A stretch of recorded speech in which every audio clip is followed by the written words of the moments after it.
ओम श्री स्वस्थानी परमेश्वरी देव्यै नमो नमः। नमस्कार बुवा आमा दिदीबहिनी दाजुभाइ, यहाँहरूलाई स्वस्थानी परमेश्वरी देवीको कथा श्रवण गराउँदै जाँदाखेरिमा आज 25औं अध्याय श्रवण गराउनको लागि म उपस्थित भइसकेको छु।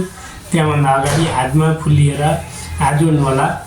ओम यं ब्रह्मा वरुणेन्द्र रुद्रमरुतस्तुन्वन्ति दिव्यैस्तवैः वेदै साङ्गपद क्रमोपनिषदैरे गायन्ति यं सामगा ध्यानावस्थित तद्गतेन मनसा पश्यन्ति यं योगिनो येष्यन्तं न विदुषुरासुरगणा देवाय तस्मै नमः। श्रीमच्चन्दनचर्चितो जलवपु मल्लिका मालालङ्कृतकुण्डला प्रविलसन् मुक्तावली शोभिता सर्वज्ञाननिदान पुस्तकधरा रुद्राक्षमालाकरा वाग्देवी वदनम्बुजे वसतु मे त्रैलोक्यमाता चिरं मुखं करोति वाचालं पङ्गुं लङ्घयते गिरिं यत्कृपातमहं वन्दे परमानन्दमाधवं। नमो भगवते तस्मै व्यासाय मिततेजसे यस्य प्रसादात् वक्ष्यामि नारायण कथामिमं। नारायण नमस्कृत्य नरं चैव नरोत्तमं देवीं सरस्वतीं व्यासं ततो जयमुदीरये भनेर दर्शन गर्नुहोला। र अब ढिला नगरी यो कथा श्रवण गरौँ। आउनुहोस्। कुमारजी आज्ञा गर्नुहुन्छ हे अगस्त्य मुनि। त्यसपछि डोलेहरूले भने हे महारानी, त्यहाँ स्वर्गका अप्सराहरूलाई श्री स्वस्थानी परमेश्वरीको व्रत गर्न लागेको देखेर उनैका संसर्गमा हामी पनि पूजा गर्न लाग्दा केही विलम्ब भयो, क्षमा गर्नुहोला। हजुरलाई पनि स्वस्थानी परमेश्वरीको प्रसाद ल्याइदिएका छौँ, लिनुहोस्। तिनका यस्ता कुरा सुनि चन्द्रावती क्रोधित भई राता राता आँखा पारेर दारा केटी नागले झै निश्वास गरी सुस्केर हाली मस्ता हात पिरिसाए। ठुलो स्वरले गर्जेर हे पापिष्ट डोलेहरू हो, मलाई यस्तो जङ्गलमा एक्लै छाडी व्रत गर्न लाग्यौ। के सेवकको धर्म यही हो? त्यस व्रतले तिमीहरूलाई खान दिन्छ कि? मैले त स्वस्थानी भनेको नाम पनि सुनेको छैन। कहाँ कि देवी हो त्यो? के नाम नसक्दछ? त्यसले तिमीहरूले मलाई हेला गरेर नटेरेको वनमा भयो र पो, नत्र तिमीहरूलाई म अवश्य मार्ने थिएँ। म कहिले पुगौँ भनेर हतपताई आए कि मलाई तिमीहरूले विलम्ब गरिदियो। अपराधीमा पनि ठुलो अपराधी तिमीहरू जस्ता व्यक्तिलाई नै भन्दछन्। यति भन्दै बानर उठ्दै उठी डोलेहरू हातबाट श्री स्वस्थानी परमेश्वरीको प्रसाद खोसेर थुथु गरी थुकी खुट्टाले कुल्चेर फालिन्। फेरि पनि यसै गरौला कि चाँडै लैजाऊ भनिन् र तब बिचरा डोलेहरू डराई केही बोल्न नसकी आँसुका धारा बगाउँदै मनले श्री स्वस्थानी परमेश्वरीलाई सम्झी चुपचाप डोली बोकेर हिँडे। लावण्य देशको नजिकै साली नामकी नदी थिइन्। त्यहाँ पुगेर आधा नदी तरेपछि श्री स्वस्थानी परमेश्वरीको निन्दा गरेकी हुनाले अकस्मात चाँदनी टाँगे झैँ मेघ उठेर मुसलधारे पानी पर्यो अनि ठुलो हुरी आयो र पुल भाँचियो। हुरीको बेगले चन्द्रावती साली नदीमा डोलीबाट खसिन्। डोलेहरू श्री स्वस्थानी परमेश्वरीको व्रतको प्रभावले पंक्षीहरू भई कैलाशमा गएर आनन्दले रहे। हे अगस्त्य मुनि, त्यसपछि चन्द्रावती ब्राह्मणी महापातकी भएर जलभित्र पौडिरहन्। जुन दिन चन्द्रावती साली नदीमा खसिथिन् त्यसै दिनदेखि साली नदी बगिनन्, स्थिर भइनन्। माझीहरूले देखेर यो के आश्चर्य भयो, उत्पात हुन लाग्यो। यस्तो भयो, यो कुरो राजालाई सुनाऊँ भनी नवराज राजा कहाँ बिन्ती गरे। हे महाराज, साली नदी बगिरहेकी छैनन्, स्थिर भएकी छन्। यस्तो भयो कि हामीले आजसम्म सुनेका पनि थिएनौँ, तर आज प्रत्यक्ष देखियो। आश्चर्य भयो, विचार गरी बक्सियोस्। माझीहरूको यस्ता कुरा सुनि नवराज राजाले मन्त्रीहरूलाई डाके। सारा कुरा बताई प्रजाहरूलाई समेत भई साली नदीमा गएर माझीहरूलाई जलभित्र केही छ कि जाल हानेर हेर भनी काम गराउनुभयो।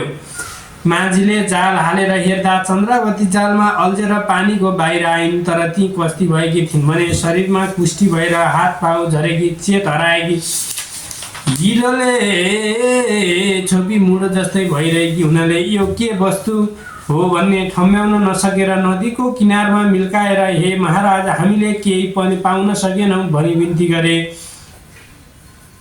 हे गण्डकी गङ्गे तिमी किन स्थिर भइरहेकी छौ, मैले बुझ्न सकिनँ, मदेखि प्रसन्न हो भनेर नवरत्न पारोसहित गाईको दुधले अर्घ दिए। राजाले अर्घ दिनासाथ शाली नदी बगिन्। त्यो देखेर आश्चर्य मान्दै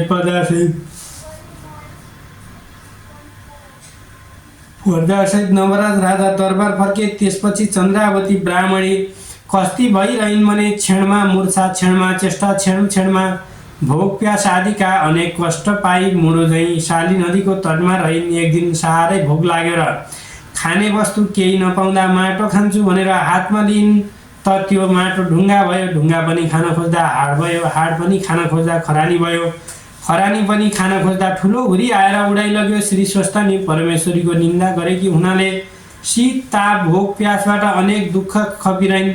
त्यसपछि अग्निपुरका कपिल नामका 2 भाइ ब्राह्मणहरू नवराज राजाको 1 वर्षे निमन्त्रणा जान भनी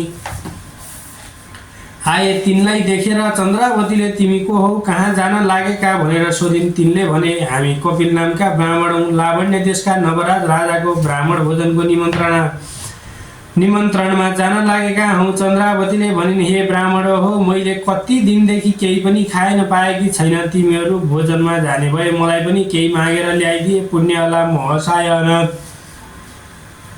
माथि दया गर। तब ती ब्राह्मणहरूले भने हे पापिनी, अहिले हामी यसै हुन्छ भन्न सक्दैनौँ, किनभने राजाको महलमा के कसो हुन्छ भन्न सकिन्न। फेरि हामी ब्राह्मणले ल्याउन हुने वस्तु दिए त ल्याउला, ल्याउन नहुने वस्तु दिए भने कसो गर्ने, अत आशा गरेर भरोसा नबसेस्। यति भनेर ती 2 भाइ लावण्य देश गए। नवराज राजाले डाकेका सबै ब्राह्मणलाई यथेच्छ भोजन गराई दक्षिणा दिए। सबैजना राजालाई आशीर्वाद दिई प्रसन्न मनले आफ्ना आफ्ना घर गए। ती अग्निपुरका कपिल ब्राह्मण अघिका कुरा सम्झेर यसै जाउँ भने त्यो पापिनी आशा गरिरहेकी होली,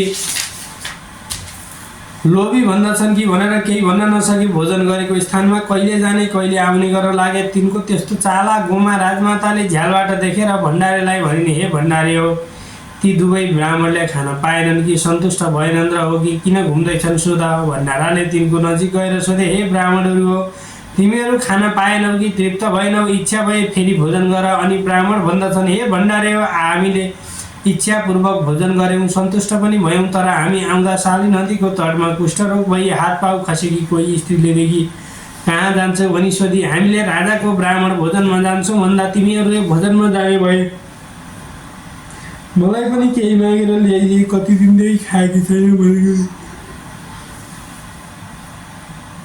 अब हामी यत्तिकै गयौँ भने आश मागेकी होलिन्, केही लगिदिउँ भनेर कसरी मागौँ भन्ने सङ्कोचले यताउता हिँडेका हुन्। त्यो कुरा भण्डारेहरूले राजमातालाई सुनाए। अनि उनले ती 2 जनाले भोक्न सके अन्न दिनु भनिन् र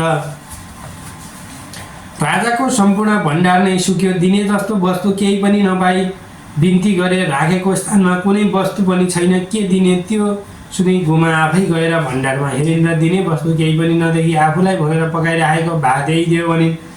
त्यो भात लिई ब्राह्मणहरूलाई भन्दछन् हे ब्राह्मण हो, त्यसको नाम लिनासाथ राजाको सम्पूर्ण भण्डार नै सुक्यो, यो राजमातालाई पकाइराखेको भात छ, यही लगिदियो भनी जिम्मा लगाइदिए। ब्राह्मणहरू लाज मान्दै त्यो भात लिएर दरबारबाट निस्के। तिनीहरू जानासाथ राजाको भण्डार पहिलेको जस्तै भयो, जहाँ जहाँ जुन जुन वस्तु राखेको थियो त्यही देखियो भनी हे भक्त श्रोता हो, कुमारले अगस्त्य मुनिलाई सुनाउँदा भए। इति श्री स्कन्दपुराणे केदारखण्डे माघ महात्म्ये कुमार अगस्त्य संवादे स्वस्थानी परमेश्वरी व्रत कथायं नवराज ब्राह्मण भोजन नाम 25अध्यायः। जय होलिए स्वस्थानी माताको जय हो। हातमा फुल लिएर फेरि मन्त्र पुष्पाञ्जली गर्नु होला। ओम उपनयतु मङ्गलम सकल जगन मङ्गलालय श्रीमान दिनकर किरण निबोधित नवनदीन दल निवेक्षण। श्रीकृष्ण काले वर्षतु पर्जन्य पृथिवी सस्यशालिनी देशोऽयं क्षयरहितो ब्राह्मणा सन्तु निर्भया अपुत्रा पुत्रेण सन्तु पुत्रेण सन्तु पौत्रेण निर्धना सतना सन्तु जीवन्तु शरदां सदां। तत्रैव गङ्गा यमुना च तत्र गोदावरी सिन्धु सरस्वती च तीर्थाणि सर्वाणि वसन्ति तत्र यत्राच्युतोदार कथा प्रसङ्ग। या कुन्दिन्दुतुषारहार धवला या शुभ्रवस्त्रावृता या वीणा वरदण्डमण्डितकरा या श्वेतपद्मासना या ब्रह्मच्युतशङ्करा प्रभृति वैरदेवैः सदा वन्दिता। सामं पात सरस्वती भगवती निशेषजाड्यापहा।